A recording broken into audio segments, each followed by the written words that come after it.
Salutations! Je crois que ça doit être mon dernier dilemme, en tout cas avant la fameuse vidéo annuelle Quel iPhone choisir, nouvelle édition donc, qui devrait arriver très prochainement. Tenez-vous prêts. Comme d'habitude, je vais essayer de faire court. Ouais, très court. De ne pas me perdre et surtout de ne pas vous perdre dans une pluie de caractéristiques en tout genre, et du coup de voir de manière globale quel modèle est vraiment fait pour vous. Alors si vous hésitez aujourd'hui entre l'iPhone 13 et l'iPhone 13 Pro, vous êtes tombé sur la bonne vidéo, vous êtes au bon endroit, je vais vous aider à faire votre choix.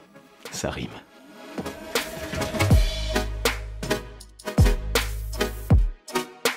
Déjà, si vous hésitez entre les deux, ce n'est clairement pas une question de budget. Non, parce que oui, si vous avez l'argent et que vous voulez le meilleur des iPhones de cette année, en tout cas dans ce format, prenez l'iPhone 13 Pro, tout simplement. Vous vous dirigez vers ce modèle et c'est réglé. Voilà, je viens de bousiller littéralement mon watch time et de perdre la moitié de l'audience. Mais non, restez! Non, franchement, si vous êtes là et que vous hésitez entre les deux, c'est surtout que vous vous demandez si ça vaut vraiment le coup de prendre un iPhone 13 Pro ou si l'iPhone 13 ne pourrait pas tout simplement vous suffire. Si la différence entre les deux est si notable que ça. Si vous prenez un iPhone 13 Pro, est-ce que vous vous en servirez réellement à fond ?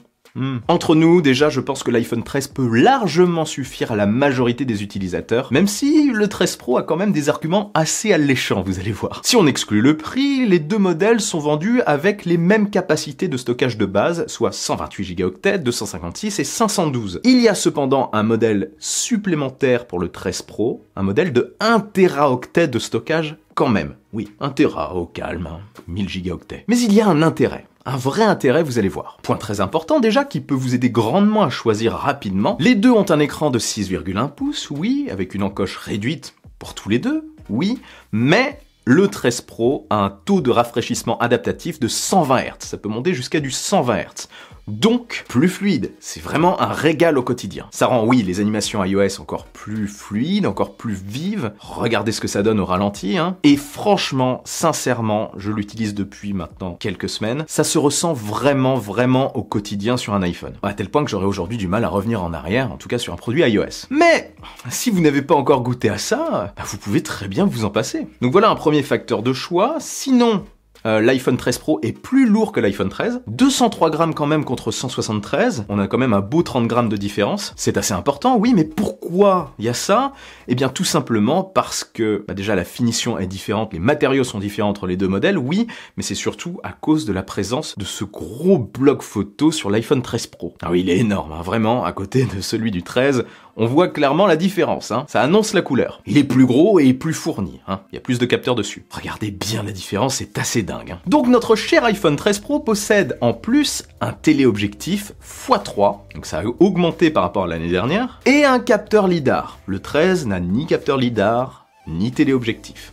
Le x3, ça commence à devenir intéressant. Et le scanner LiDAR, ça permet d'améliorer la précision de la réalité augmentée considérablement, des photos de portrait, des vidéos en mode portrait avec flou d'arrière-plan et des portraits de nuit également. Bon, je vais pas développer tout ça, j'ai dit que j'allais faire simple, mais quand même, un petit peu. En gros, l'iPhone 13 Pro en propose beaucoup plus que l'iPhone 13, côté photo et vidéo. Il propose aussi des formats de photos comme l'Apple Pro RAW, destiné à un usage plus professionnel, le mode portrait de nuit, comme je le disais, l'enregistrement des vidéos aussi en ProRes, 4K 30 IPS, qui peuvent justifier du coup l'arrivée du modèle de 1 Teraoctet parce que ça pèse extrêmement lourd de filmer sous ce format, hein. Et sinon, si on exclut tout ça, les deux iPhones sont assez semblables. Du coup, clairement, le choix peut être vite fait. Le Pro porte vraiment très bien son nom cette année. Il y a clairement le classique et le Pro, et ça se ressent. Donc si vous n'envisagez pas de pousser votre iPhone à fond côté photo et vidéo, si vous ne voulez pas avoir un usage plus professionnel, plus poussé de ce produit au niveau des capteurs, si vous voulez avoir un usage plus classique de votre produit, même un usage semi-pro quand même,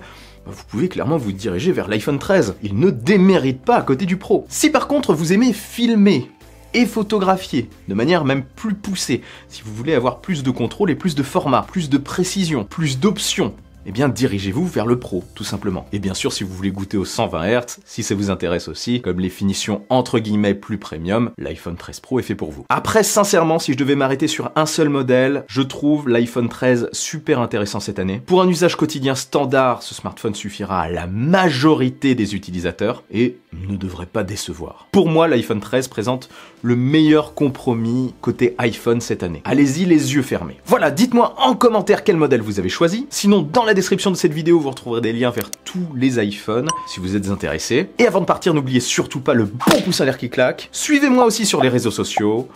Vive la technologie, vive le futur, et surtout, n'arrêtez jamais de rêver.